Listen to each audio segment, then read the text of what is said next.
Hi friends, welcome to మన cabs Vijayawada. కస్టమర్ని ప్రొద్దుటూరులో దింపేసి డైరెక్ట్ ఇంటికి వచ్చేసి అనమాట. అంటే గుంటూరులో ఒక హాఫ్ అన్ అవర్ వెయిట్ చేసా, బుకింగ్ ఏం పడలేదు.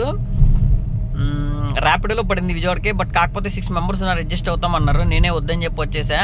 నైట్ పడుకుని మార్నింగ్ కార్ వాష్ చేసి కొంచెం లేట్గా ఓలా ఊబర్ ర్యాపిడో లాగిన్ అయ్యా అనమాట.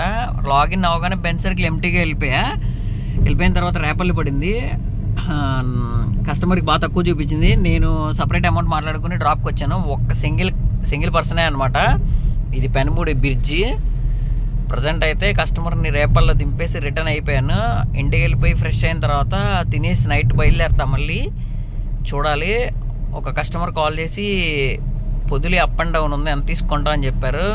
అమౌంట్ చెప్పాను, బట్ ఇంకా కన్ఫర్మ్ చేయలేదు. ఇన్ కేస్ ఆ కస్టమర్ కన్ఫర్మ్ చేస్తే మాత్రం నైట్ వెళ్ళాను అనమాట ఓలాకి. గొల్లపూడి నుంచి పికప్, పొదిలి దగ్గరికి వెళ్ళి రావాలన్నారు. అక్కడ ఒక 2-3 అవర్స్ టైం పడుతుంది అన్నారు. ఓకే అని చెప్పా, అమౌంట్ చెప్పా. ఒకసారి థింక్ చేసి చెప్తాం అన్నారు. ఓకే అన్న.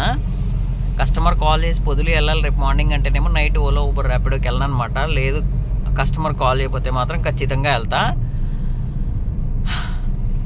ప్రజెంట్ అయితే పెనుమూడి టోల్ గేట్ ఉంటుంది కదా, ఇది అప్ అండ్ డౌన్ 37 అనుకుంటా. అంతే, ఇది అప్ అండ్ డౌన్ 37. 24 అవర్స్లో ఎన్ని టైమ్స్ అయినా తిరగచ్చు. కాకపోతే మిడ్నైట్ 12కి క్లోజ్ అయిపోయింది.